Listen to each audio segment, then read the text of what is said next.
Hey, let's go! Fuck, sit down! Let's go! Sit down! Dennis Schroder is one of the most puzzling players in today's basketball landscape. On paper, his resume looks legendary. He's a two-time MVP on the international stage, World Cup MVP, Eurobasket MVP, leading Germany when the pressure was highest. A true floor general. A proven leader. The kind of resume that screams future Hall of Famer. But his NBA career tells a very different story. Over the last 5 years, 9 teams have moved him around, like no franchise is ever fully convinced he's the long-term answer. Every stop starts with optimism. Every stop ends the same way: confusion, frustration, and another exit. Take Sacramento. The Kings handed Schroder a 3-year, $45 million contract, clearly viewing him as a cornerstone for their rebuild. This wasn't a stopgap deal. This was supposed to be his team. Yet barely 6 months later, his name is already floating around the trade market. That's not bad luck. That's a pattern.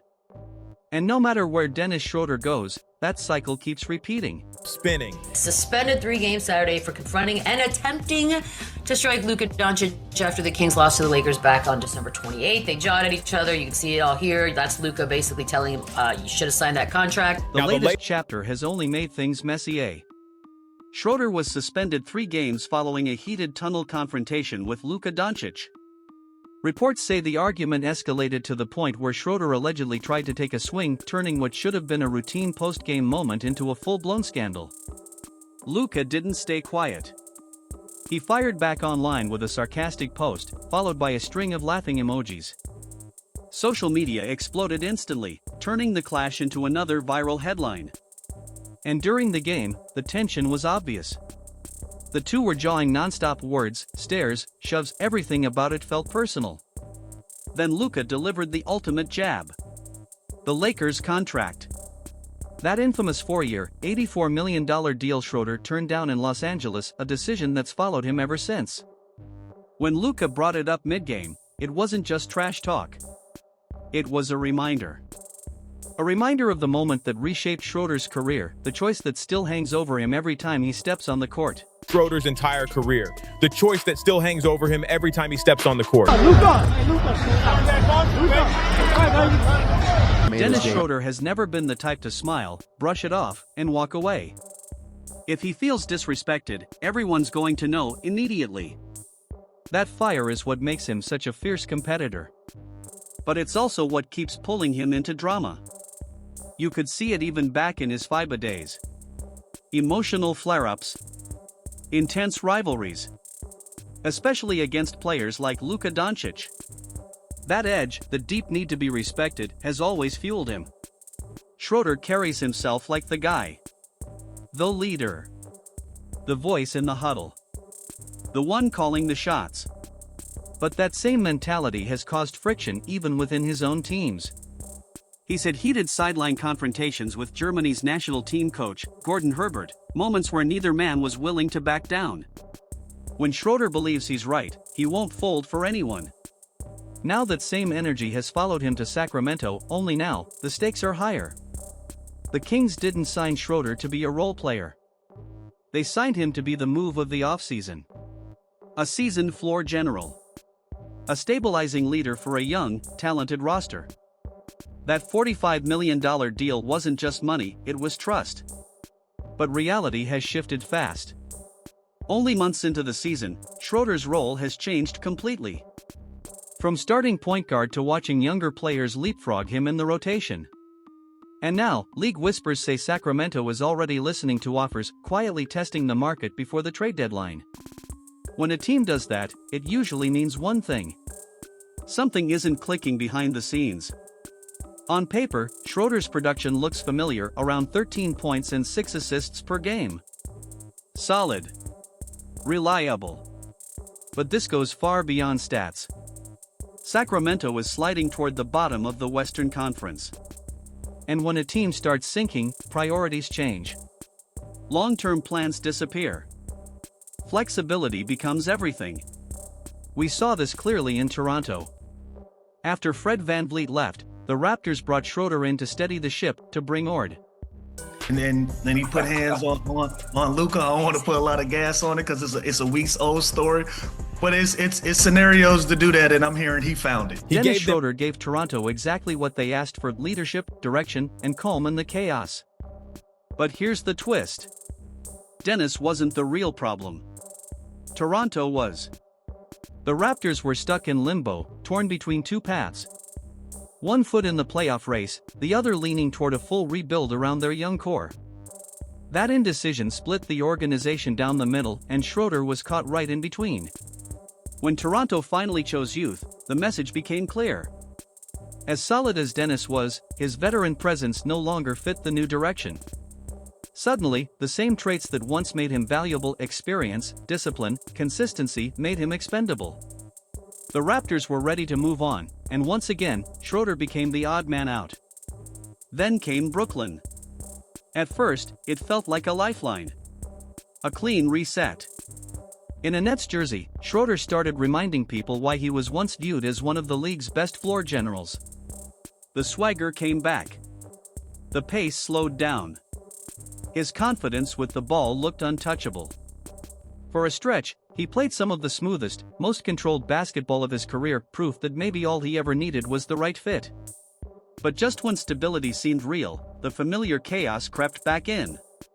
Before Dennis could even unpack, he was on the move again, this time to Golden State. On paper, it sounded exciting. The Warriors' system is built on motion, rhythm, and chemistry.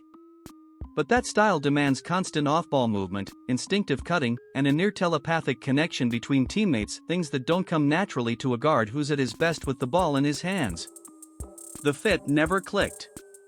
And before long, Schroder was packing once more, heading to Detroit for another fresh start that didn't feel fresh at all. Detroit was a different situation, but not a better one. The Pistons were knee-deep in a rebuild, fully focused on developing their young core. Dennis did his job, ran the offense, played PR. Someone to steady things until the next wave arrived. And now, here we are again, back in Sacramento. Another struggling team. Another season slipping away. And once again, Schroder's name starts floating as the easiest contract to move. 9 teams in 5 seasons isn't coincidence. It's a pattern. Everywhere Dennis goes, he lands in the same in-between zone, teams unsure whether they're chasing the playoffs or tearing everything down. And when that tension finally breaks, the veteran guard with a movable deal is always the first one out the door. But this isn't just bad timing. There's something deeper going on. When Schroder suits up for Germany, he isn't just another guard. He's the guy. The heartbeat. The closer. The one with the ball when everything's on the line. Since 2022, there's been no debate, this is Dennis Schroder's team. His stage. His responsibility. And in that role, he shines. You see it in the clutch shots. The composure in tight finishes. The fearless confidence under pressure. He doesn't run from the moment, he feeds on it. That confidence isn't ego. It's certainty. In Germany's system, Schroder knows exactly where he stands. The offense flows through him. His voice matters. Every possession bends to his decision-making. That trust unlocks the best version of his game. But once he steps back into the NBA, everything flips. Here, he's rarely the centerpiece. Almost never handed full control. Yet his playing style still screams leader. He brings that same assertiveness, that same command even when the role doesn't fully match. That's where the clash begins. The stats stay steady: points, assists, effort, all consistent. But his place within teams keeps shrinking. The gap between how Schroder sees himself and how NBA franchises see him keeps growing. And that quiet tension between self-belief and opportunity has become the invisible thread running through his entire career. This isn't about talent. He's proven that. It's about fit, trust, and a league that doesn't quite know what to do with a player who still sees himself as the one meant to lead. When a 30-year-old guard sits on a mid-sized contract on a losing team, priorities shift fast. Chemistry takes a back seat. Draft picks start sounding like gold. cap space becomes the prize. And that's the cycle Dennis Schroder keeps getting pulled into. He can absolutely help a playoff team. When momentum is good and the locker room is locked in, his fire elevates everyone. But the moment a franchise decides the season is slipping away, his role flips overnight. Core piece becomes movable asset. That's the cold reality of the business, and Sacramento is just following the same script that's defined much of Schroder's NBA journey. What makes it sting even more is how different things looked early on. In Atlanta, Schroder spent 5 seasons climbing the ladder from spark plug to reliable starter, clearly part of the long-term vision. Until Trae Young arrived. The identity changed. The timeline flipped. And just like that, Dennis went from future to past. In Oklahoma City, he found balance. A 6th Man of the Year finalist. Thriving alongside Chris Paul and Shai Gilgeous-Alexander. Structured freedom. Winning basketball. A team that shocked the league. Then the rebuild came. Draft picks. Timelines.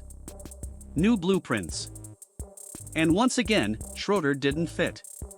That story repeated in Los Angeles, the role, the impact, the near-perfect situation, until the gamble that changed everything.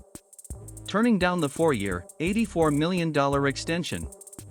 Betting on himself. The bet didn't pay off. From that moment on, teams stopped seeing him as someone to build around and started seeing him as a temporary solution, a plug-and-play veteran while searching for the future. And yet, through all of it, his game hasn't changed. Nearly 40% of his possessions still come from pick-and-rolls. Sacramento. Detroit. Golden State, same instincts, same rhythm. He plays like a lead guard because that's who he is. But here's the issue. The usage says star. The efficiency says solid. At around the 57th percentile as a pick-and-roll ball handler, Schroder is dependable but not dominant. Not elite enough to justify building an offense around him, yet too ball-dependent to seamlessly blend into one that isn't his. That's the dilemma. Give him full control, and the ceiling drops. Scale him back, and the fit breaks. That's what Draymond Green meant when he said Schroder plays a different kind of basketball. Not bad, just demanding. A style built on control, tempo, and command. And that control isn't ego. It's identity. Dennis Schroder believes he's that guy because, on the world stage, he was that guy. World Cup MVP. Eurobasket MVP. Championship leader. That confidence doesn't disappear just because the jersey changes. So now the question isn't if Sacramento moves him. It's where next. One intriguing possibility, Orlando. A young core. Clear hierarchy.